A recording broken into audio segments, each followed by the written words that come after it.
Hello and welcome to another edition of Noah's Snark. I'm your host, Atheist Josephina, aka AJV, and today I want to ask true believers a tough question.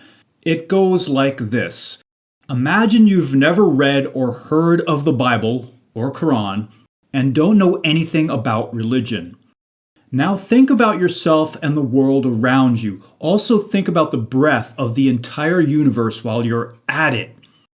Is there anything about your body, the planet Earth, or the universe at large that specifically points to a single omnipotent, omniscient, omnibenevolent being that created the universe, who also exists outside of the universe?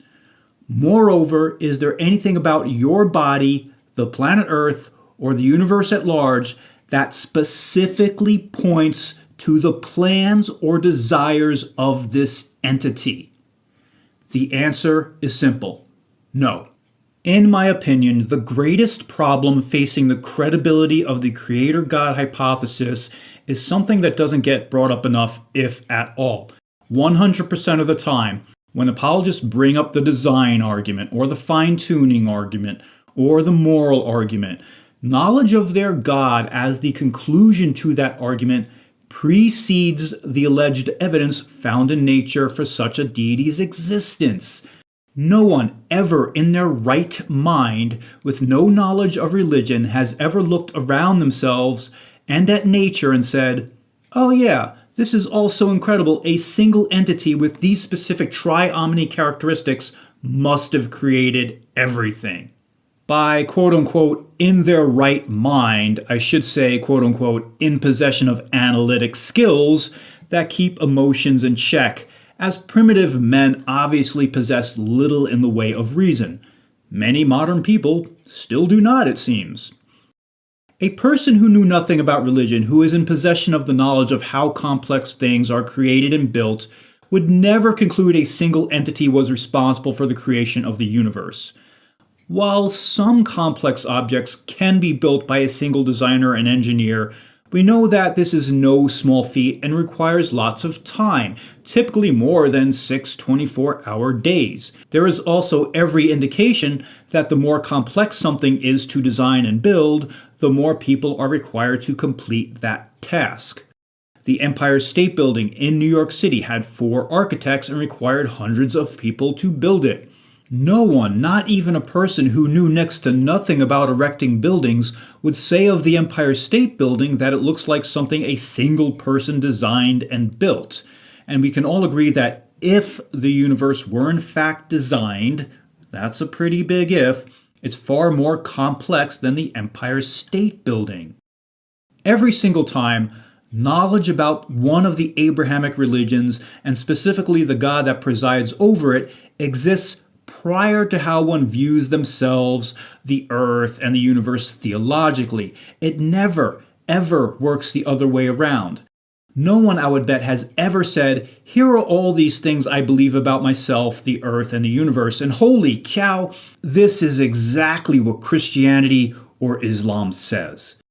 That said, we should ask why, then, are scriptures the only thing that establishes the existence of the Abrahamic God? Why isn't the existence of any such deity and their plans obvious from our existence and the world around us? A person left to their own devices, growing up alone and never coming into contact with another person, would not come to the conclusion of the biblical God. There is absolutely nothing about our bodies, our minds, the world outside of us, or the universe beyond Earth that specifically states that we should obey the 10 Commandments or what those commandments are, or accept Jesus as our Savior. No one is born with that specific knowledge. While Christians are fond of saying everyone is born a sinner thanks to original sin, at the same time atheists are fond of saying everyone is born an atheist, the only difference being that atheist trope can't be disputed even if it's true due to a technicality. It might be objected that, well, a book is just the way the monotheistic God goes about teaching people about his existence and the need to be saved. I can't help but think, though, that imprinting his existence and desires directly onto our minds without the need for other people's input would be a much better idea, especially considering you risk eternal damnation for not believing in God. Considering that, God doesn't seem too wise to me when I can think of a better way of doing things, and particularly in the creation of human beings. In creating a person, I would, for example, redesign the knee, which is a very poorly designed joint. That aside, I would dispense with much of the universe as well, seeing how humans will never traverse most of that space. So why would I worship a deity I can outsmart on matters of design? Why would I worship a deity whose own book is the only way to truly know them, to be so obtuse as to lead to numerous denominations of Christianity or sects of Islam that all profess to be the one true religion? If this deity of theirs does exist, I wouldn't have much respect for their intellect. So, to restate the challenging question to apologists is this: is there anything about your body, the planet Earth, and the universe at large that specifically points to a single, omnipotent, omniscient, omnibenevolent being that created the universe who also exists outside of the universe? Moreover, is there anything about your body, the planet Earth, and the universe at large that specifically points to the plans or desires of this entity?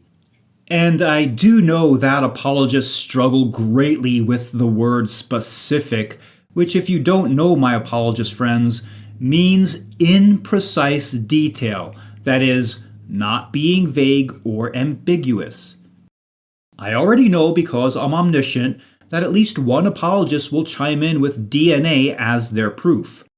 Only the complex structure of DNA does not speak to a single creator, as I've already pointed out, nor does the complexity of DNA tell us anything about the plans or desires of any deity beyond the proclivity of that organism to reproduce and pass genes on to the next generation. So I won't be holding my breath for a good answer, because almost all apologists are tainted by or biased towards their belief, unable to be objective. Meanwhile, yes, I am willing to be objective because I am rational, open to the possibility of a creator God existing, given the appropriate reasons or evidence that cannot be objected to, for which no objection can be thought of. So there you have it.